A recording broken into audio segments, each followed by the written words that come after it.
Hello everybody, welcome to my channel, A Magical Maiden. And today what I have is a craft and I've already started it. It's using these papers, but they're not paper. It's almost like a mat.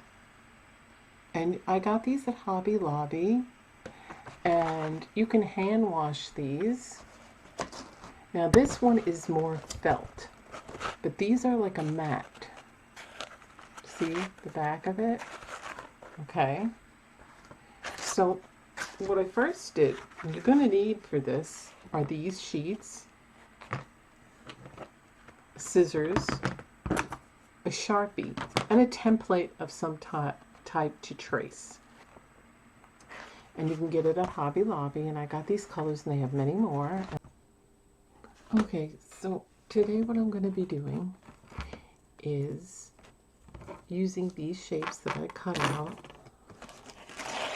from these.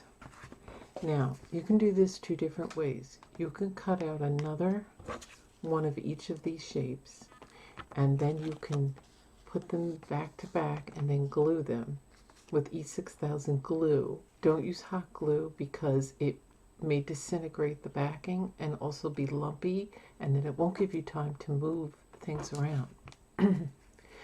Or you can cut out some smooth cardboard and then glue it to the back and paint it, and then, or you can just use the cardboard cut into the same shape, and then the other one that you make of this, glue it to the back so that you have some stability and firmness. But this is pretty firm. It's not going to bend or curl, but it depends on how you want to make it.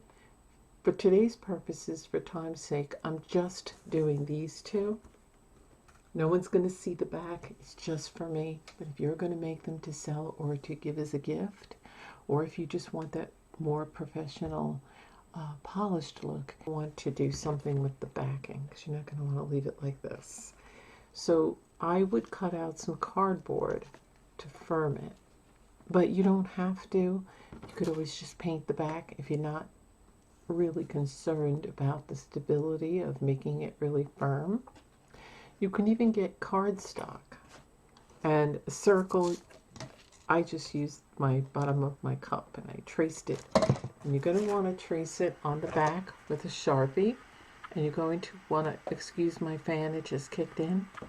And you're going to want to go around with your Sharpie and then use your scissors and cut.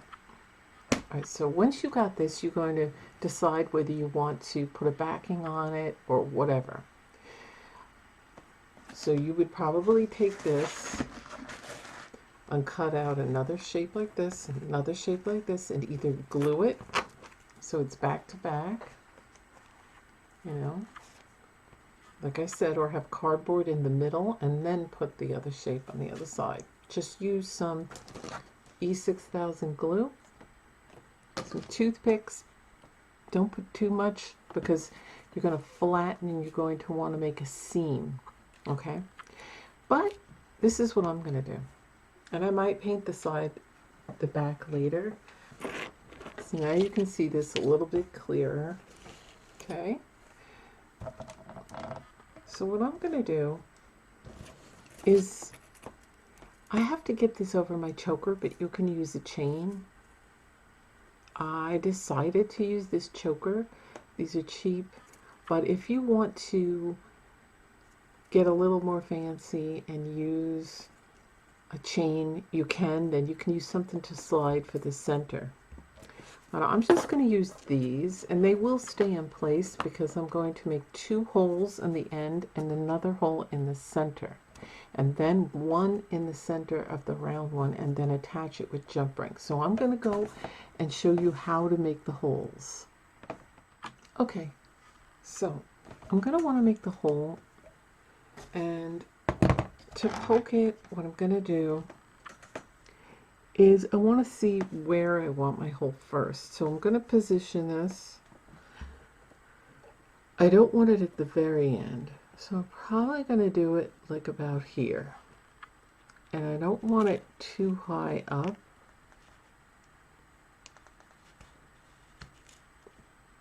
So that's where I'm going to do it. You're just going to take a tack and the front and then the back. Okay. And now you're going to go to the other side, the same distance. So you might want to use a ruler for this to make sure you're doing it the same distance. Or you can eye it. It's kind of hard to see the hole, so you might want to leave your pin in there. As I take my round nose pliers and I pull out the tack, then I use the round nose, and you could do it in the front or the back, and just kind of push it up to make the hole bigger and move it around. See? It's getting bigger. And I'm going to do the same on the other side.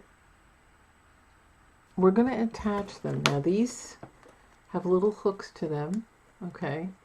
So you don't have to use this, but if you want something more decorative on your choker or chain, you can add those little beads with the attachment hooks. So now I'm going to get my tools.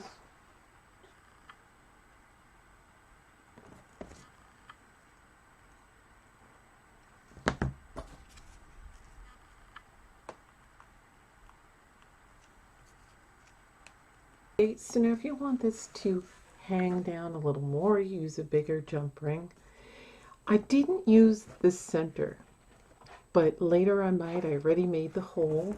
So this is what it's going to look like when it's done. Now you can add beads in here if you'd rather, if you can find big enough ones to go over that.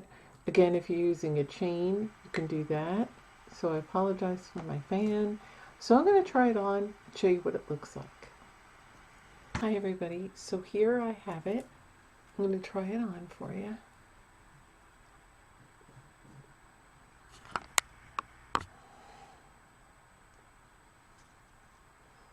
Put on a chain and I'm going to show you what it looks like, but first I'm going to let you see what it looks like. There.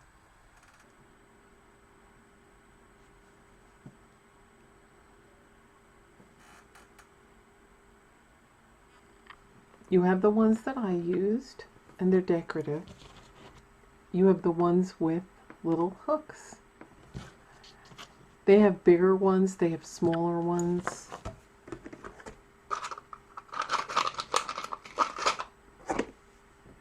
Ones, you know, they're considered beads, but they're also just tubes, slide tubes, okay?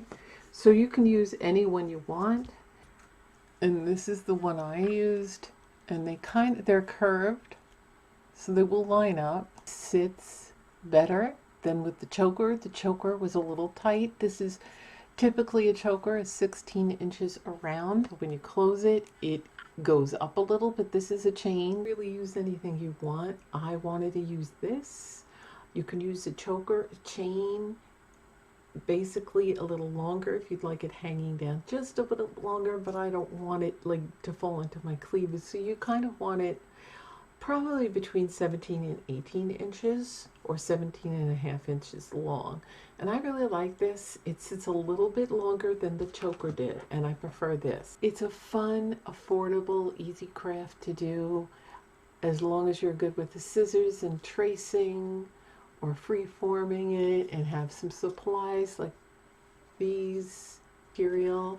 It's easy, and if you didn't want to firm it up with any cardboard, you don't have to. You can just paint the back or just double-side it and make different colors. So that's what I think I'm going to do. I can interchange it. I can make different colors. I could put some on a choker, a beaded chain, either way. So I hope you enjoyed this crafts, and if you did, please give it a thumbs up. Also, please remember to subscribe if you're not subscribed, and click that notification bell so you're notified when I upload my newest content, which will be making earrings out of these. So be sure that you click that bell so you'll be notified when that one is ready. And remember to check out all my other jewelry tutorials on my second playlist on my channel, Jewelry Tutorials. And get ready for more to come. So I hope you enjoyed this craft, and if you did, please remember to like this video. It helps my channel, as well as share this for anyone that you might know that might be interested in doing a craft like this.